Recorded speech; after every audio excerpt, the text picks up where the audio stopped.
In the early hours of March 19th, ATF agents stormed a house. They apparently fired a siren and flashed some lights on the outside of the building in the dead of night. We're talking about early hours of the day in the dark.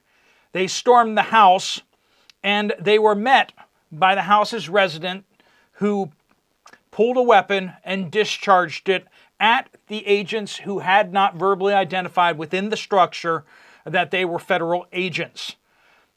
They returned fire and Brian was declared dead on the scene. Now, this is a story that has played over and over again in many different ways, but this was unusual for several different reasons.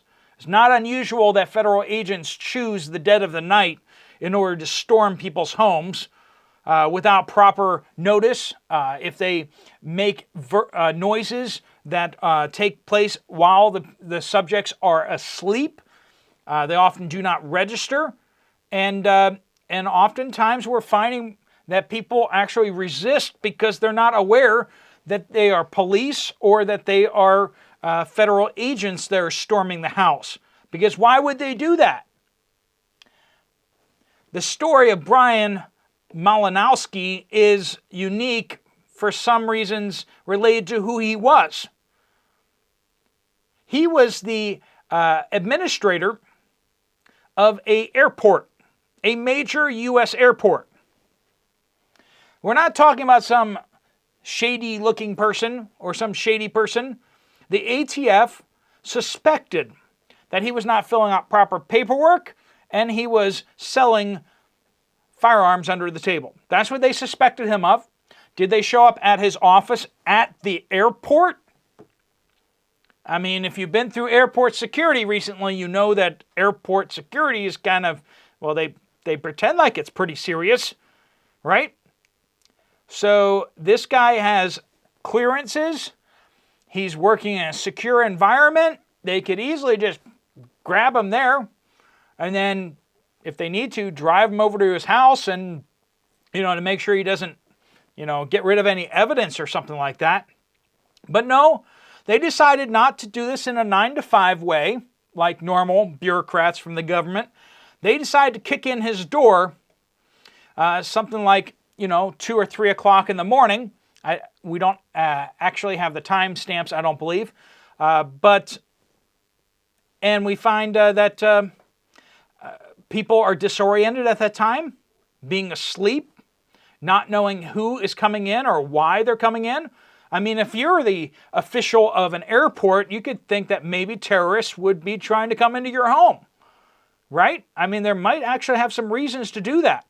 And why would the federal government, who you work for, who you have clearances with, you work amongst law enforcement agencies and officers all day long, they would just grab you and ask you questions there, right?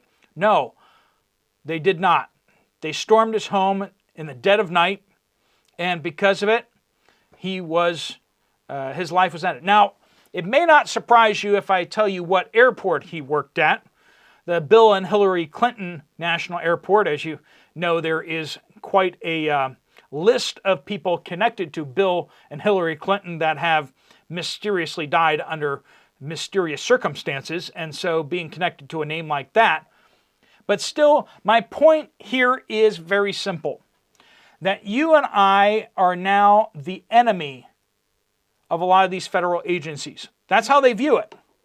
I mean, this is how SEAL Team 6, the SEAL teams, special operations crews in other countries, when they wanted to really grab a guy, they would do so in the dead of night, right? When they expected serious resistance, like the whole village, the whole compound could open up fire on them. In order to avoid that, they would go in the dead of night when everyone's asleep to hopefully get less resistance. The fact that we are in a country where the ATF and other agencies out there really truly view the neighbors, the neighborhood, and everyone around as potential hostiles should tell you that we've gone from a government of the people, by the people, for the people, to an occupying foreign power. That's the status of a lot of these agencies. You go down, if you have a federal FBI office building, go down there and just look at the building. Is it like a police station or is it a fortification?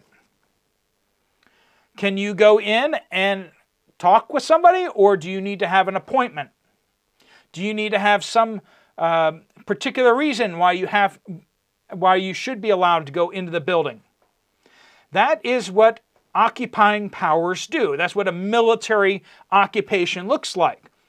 You show up at the building, you're like, I'd like to go inside and talk to somebody. And the answer is, do you have an appointment? Has someone invited you?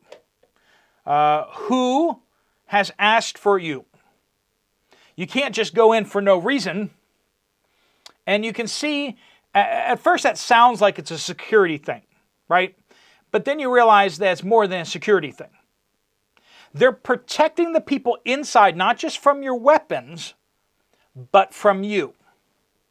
They don't want to be bothered by you. They don't feel any compulsion to be answerable to you in any shape or form. You're answerable to them, but they're not answerable to you.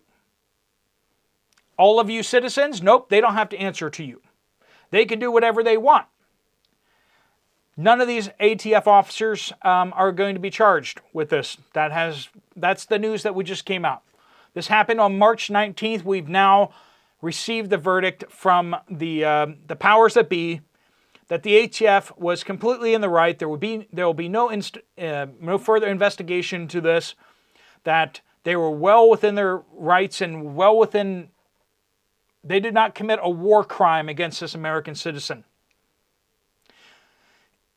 Even though what they did was they flashed the lights on the outside of the building, which could have been the far side of the building, right?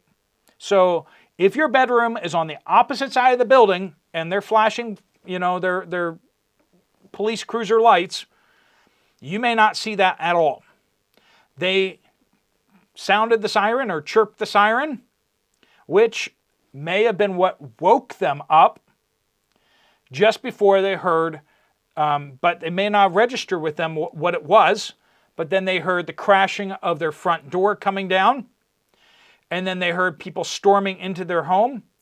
No verbal warning. This is the police or federal agents. This is the ATF. Nope, none of that. They went in silently after the door coming down, and when there were shots fired, they returned fire. And so, once again, why not at the office? Is this guy really that extreme, dangerous guy? This is what happened to Osama bin Laden. We're treating American citizens, even executive directors of airports, are being treated like Osama bin Laden. How does that make sense? Why do we prosecute law-abiding American citizens the same way that we do enemies of the state on foreign soil? And yet that's where we found. And a lot of people out there are talking about these no-knock raids. And that's one of the reasons why I have to be concerned about the fact that, people talk about, you need to be able to defend your home and everything like that. But here's the fact. I mean, in a lot of places like where I live, the chances of somebody trying to get into my house in the night is pretty stinking low. If someone comes storming into my house, my brain says it's probably actually a federal agencies or police or something. They must have not liked the video I put up or whatever. So, I mean, I think it's highly likely that more likely than a criminal breaking into my home. I mean, the criminal government breaking into my home seems more likely than the criminal people breaking into my home. Now, you have to judge that based on where you live. Obviously, some of you, break-ins happen all the time from criminals, right? But people would just have to walk too far to get to my house. And if they drove here, I mean, that's just kind of out of the way. I mean, why would they pick my house instead of all the other houses? Lots bigger houses, nicer houses. Why would they come to my house? It just doesn't make sense. So it just, how do you defend your home when the most likely trespasser is actually your government? And you don't want to defend yourself against them because that's not going to go well for you, probably. And so here we are. No-knock raids, not identifying themselves inside the home, and yet that's perfectly okay. No one's getting demoted. Nobody's getting criminally prosecuted. Whoever made this decision to try to perp walk somebody at 3 a.m. in the morning, apparently that was the right decision, according to the federal government. They're just going to keep on doing this. And if they're doing it to the executive director of a major U.S. airport, I promise you they will do it to you and I. We saw them do that to Donald Trump, didn't we? We saw them do that to some of the previous administration's staff. People with high security clearances getting their houses, their doors kicked in. We saw people who went to a pro-life protest getting their doors kicked in. We saw people who went to other protests that we're not allowed to talk about here getting the doors kicked in, arrested. Some of them in the dead of night as well. What is with this? You can't explain this any other way than to see that the federal government sees you and I, as citizens of the United States, as a hostile nation that needs to be subjugated by military force. Look at what these agents were wearing. The fact that they were carrying the same equipment that our special operators carry in other countries. That they're not like Barney Fife, okay? They're not like Barney Fife and Andy Griffith, dressed like peace officers. No, they're dressed like soldiers, dressed in black head to toe, so that they can sneak around in the night in foreign occupied zones. Well, friends, this is where we are. And we need to push back on these no-knock raids, because one of these nights, it might be your front door that gets kicked in, or mine. And this is absolutely unacceptable. To people that have no criminal record, no violent felonies or anything like that, why do they not take a few more hours, or actually a few less hours, and arrest you as you're about to enter your residence, where you can be clearly aware of the fact that it is the police who are detaining you? This is something that should be enshrined in law unless there is compelling circumstances to demand that there will be significant military opposition to the arrests. They should not have these no-knock raids. They should have to get special court orders in order to do this. Just like they should have to, get a warrant to enter your residence, they should have to get special clearances for these no-knock raids as well. That was not the case in this case. Brian Malinowski and his family are suffering the consequences of this. Again, the executive director of a major U.S. airport. We have clearly crossed the Rubicon. I think with the election of Donald Trump, that is when our government really came down to the decision that we, the people, are the enemy of the government. And it's just going to get worse from here, friends. So let's push back as best we can. If you can make noises to your elected officials, please do. Emails, phone calls. These type of raids need to stop. Look for people, politicians who are running, or people running for office. Hopefully not politicians. That will absolutely come down hard on these no-knock raids. All right, friends. Thanks so much for watching. Let me know what you guys think down in the comments down below. If If you want to check out another video from this channel, if you want to learn about hostage resistance and interrogation resistance, my video over here at Poplar Prepper has gone up. It's basically what I've learned from a number of different organizations through hostage training that I have taken. I'll see you over there, or I'll see you guys later. Steve Poplar of the Poplar Report, out.